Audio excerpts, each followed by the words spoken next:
नमस्कार विद्यार्थी मित्रांनो, आज आपण बघणार आहोत 29 जून 2026 चे चालू घडामोडीतले टॉप 10 महत्त्वाचे प्रश्न। आणि आजचा आपला पहिला प्रश्न आहे, भारत टॅक्सी या सहकार आधारित टॅक्सी सेवेचा शुभारंभ कोणी केला? योग्य उत्तर आहे पर्याय क्रमांक बी, अमित शाह। केंद्रीय गृहमंत्री आणि सहकार मंत्री अमित शाह यांनी 27 जून 2026 रोजी गुजरातमध्ये भारत टॅक्सी या सहकार आधारित टॅक्सी सेवेचे उद्घाटन केले। या सेवेचे उद्घाटन महात्मा मंदिर गांधीनगर येथे करण्यात आले। भारत टॅक्सी ही भारतातील पहिली सहकार आधारित आणि चालकांच्या मालकीची राईड हेलिंग सेवा आहे। या सेवेची सुरुवात गुजरातमधील 14 प्रमुख शहरांमध्ये करण्यात आली आहे। 14 शहरांपैकी काही प्रमुख शहरे पुढीलप्रमाणे आहेत, तर यामध्ये अहमदाबाद, सुरत, वडोदरा आणि राजकोट या शहरांचा समावेश आहे। प्रश्न दुसरा, भारताने प्रथमच उपग्रह आधारित लँडिंग प्रणालीची चाचणी कोणत्या विमानतळावर केली? योग्य उत्तर आहे पर्याय क्रमांक बी, उदयपूर विमानतळ। भारताने उदयपूर विमानतळावर जेट इंजिन विमानासाठी प्रथमच उपग्रह आधारित लँडिंग प्रणालीचा म्हणजेच सॅटेलाइट बेस्ड लँडिंग सिस्टीम अप्रोचचा यशस्वी वापर केला। हा प्रयोग directorate general of civil aviation यांच्या देखरेखीखाली करण्यात आला। या चाचणीसाठी इंडिगोचे एअरबस A320 विमान वापरण्यात आले। या प्रक्रियेसाठी गगन प्रणालीचा वापर करण्यात आला, जी भारताची नागरी विमान वाहतुकीसाठी विकसित करण्यात आलेली सॅटेलाइट बेस्ड ऑगमेंटेशन सिस्टीम आहे। गगन प्रणाली म्हणजे काय, तर गगनचे पूर्ण रूप लॉंग फॉर्म आहे GPS aided GEO augmented navigation. ही प्रणाली इंडियन स्पेस रिसर्च ऑर्गनायझेशन आणि एअरपोर्ट्स अथॉरिटी ऑफ इंडिया यांनी संयुक्तपणे विकसित केली आहे। ही प्रणाली भूस्थिर उपग्रह आणि भूपृष्ठावरील संदर्भ केंद्रांच्या मदतीने GPS सिग्नलची अचूकता वाढवते। पुढला प्रश्न, अणुऊर्जेच्या उष्णतेवर आधारित जगातील पहिला हायड्रोजन उत्पादन प्रकल्प कोणत्या संस्थेद्वारे स्थापन करण्यात आला आहे? प्रश्न क्रमांक 3चं योग्य उत्तर आहे पर्याय क्रमांक B, IGCAR Kalpakkam. Department of atomic एनर्जीने Indira Gandhi centre for atomic research Kalpakkam Tamil Nadu येथे अणुभट्टीतून निर्माण होणाऱ्या उष्णतेवर आधारित जगातील पहिले हायड्रोजन उत्पादन केंद्र सुरू केले आहे।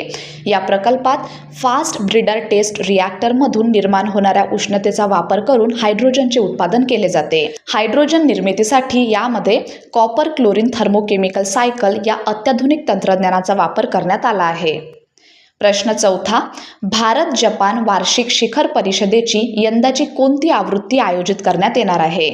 प्रश्न क्रमांक 4चं बरोबर उत्तर आहे पर्याय क्रमांक सी, 16वी। जपानच्या पंतप्रधान सानाई ताकाइची या 1 ते 3 जुलै 2026 दरम्यान भारताच्या अधिकृत दौऱ्यावर येणार आहेत।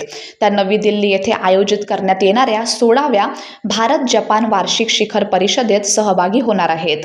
पंतप्रधान पदाची सूत्रे हाती घेतल्यानंतर त्यांचा हा भारताचा पहिलाच अधिकृत दौरा असेल। यापूर्वी पंतप्रधान मोदी यांनी टोकियो येथे झालेल्या 15व्या भारत जपान वार्षिक शिखर परिषदेत सहभाग घेतला होता। प्रश्न 5वा आहे, ऑपरेशन अमिस्ताद हे अभियान भारताने कोणत्या देशाच्या मदतीसाठी सुरू केले आहे? या प्रश्नाचं बरोबर उत्तर आहे पर्याय क्रमांक सी, व्हेनेझुएला। ऑपरेशन अमिस्ताद हे भारताने सुरू केलेले मानवतावादी मदत आणि आपत्ती निवारण अभियान आहे। हे अभियान 24 जून 2026 रोजी व्हेनेझुएलामध्ये झालेल्या शक्तिशाली भूकंपानंतर प्रभावित नागरिकांना मदत करण्यासाठी सुरू करण्यात आले आहे। अमिस्ताद या शब्दाचा स्पॅनिश भाषेत अर्थ होतो मैत्री। प्रश्न 6वा, गो ईस्ट धोरण कोणत्या राज्याने सुरू केले आहे? योग्य उत्तर आहे पर्याय क्रमांक सी, ओडिसा। ओडिसा सरकारने गो ईस्ट, ज्याचं लॉंग फॉर्म आहे government of Odisha eastern investment accelerator and special task force या नव्या धोरणाची घोषणा केली आहे। यासोबतच राज्य सरकारने औद्योगिक धोरण ठराव इंडस्ट्रियल पॉलिसी रिझॉल्युशन 2022 मध्ये महत्त्वपूर्ण सुधारणा देखील केल्या आहेत। या धोरणाची घोषणा ओडिसाचे मुख्यमंत्री मोहन चरण माझी यांनी कॉन्फेडरेशन ऑफ इंडियन इंडस्ट्रीच्या पूर्व विभागीय परिषद बैठकीत केली। ही बैठक भुवनेश्वर येथे आयोजित करण्यात आली होती. गो ईस्ट धोरणाची उद्दिष्टे कोणकोणती आहेत? तर राज्यात नवीन गुंतवणूक आकर्षित करणे, औद्योगिक प्रकल्पांची अंमलबजावणी अधिक वेगाने करणे, राज्यातील मागास जिल्ह्यांमध्ये उत्पादन क्षेत्राला चालना देणे आणि ओडिसाला पूर्व भारतातील प्रमुख औद्योगिक आणि उत्पादन केंद्र म्हणून विकसित करणे हे गो ईस्ट धोरणाची काही मुख्य उद्दिष्टे आहेत. प्रश्न 7.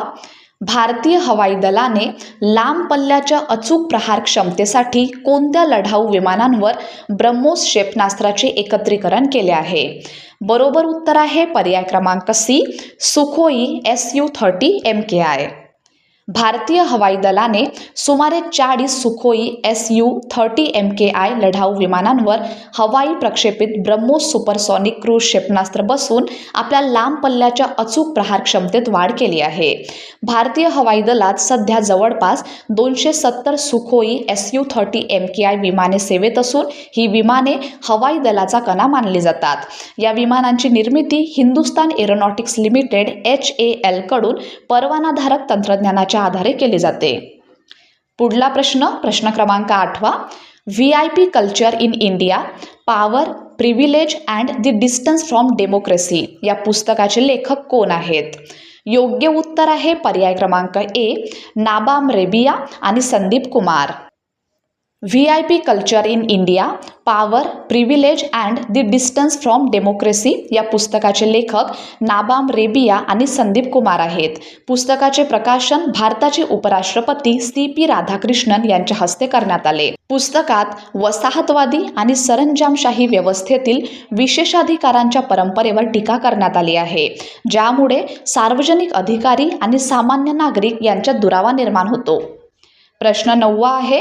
आंतरराष्ट्रीय उष्णकटिबंधीय दिन दरवर्षी कधी साजरा केला जातो? बरोबर उत्तर आहे पर्याय क्रमांक सी, 29 जून. आंतरराष्ट्रीय उष्णकटिबंधीय दिन दरवर्षी 29 जून रोजी साजरा केला जातो. या दिवसाचा उद्देश उष्णकटिबंधीय प्रदेशातील विलक्षण जैवविविधता, नैसर्गिक संपत्ती आणि सांस्कृतिक वैविध्यांचा गौरव करणे हा आहे. आणि शेवटचा प्रश्न क्रमांक 10. उल्हास नवभारत साक्षरता कार्यक्रमाअंतर्गत भारतातील 6वे पूर्ण साक्षर राज्य कोणते ठरले आहे? बरोबर उत्तर आहे पर्याय क्रमांक सी, उत्तराखंड. उत्तराखंड हे भारतातील 6वे पूर्ण साक्षर राज्य बनले आहे.